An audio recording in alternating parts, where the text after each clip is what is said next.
In today's video, we'll be discussing a highly anticipated event in the economic calendar, the Non-Farm Payrolls Report. The Non-Farm Payrolls Report, released by the United States Bureau of Labor Statistics, provides crucial insights into the health of the American job market. Every first Friday of the month, traders from around the world eagerly await the release of this economic indicator.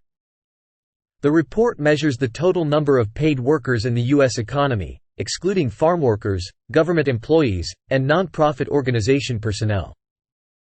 As one of the most influential economic indicators, the Non-Farm Payrolls Report has the power to move markets and impact various asset classes. Forex traders, for instance, closely monitor this report as it can significantly affect the value of the US dollar against other major currencies.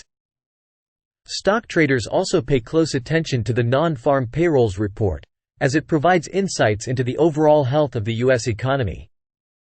The report often leads to increased market volatility as traders adjust their positions based on the actual numbers reported. Being able to interpret and analyze the Non-Farm Payrolls Report is essential for any trader looking to make informed decisions. At Trader's Lesson, we offer comprehensive training and educational resources to help traders navigate important economic events like the Non-Farm Payrolls Report. Our academy provides in-depth courses, live webinars, and expert guidance to equip traders with the necessary skills and knowledge. Join our community of traders on our YouTube channel to gain valuable insights, trading strategies, and live analysis of the Non-Farm Payrolls Report. Visit our website for more information on our trading academy and how you can become a successful trader in today's competitive markets.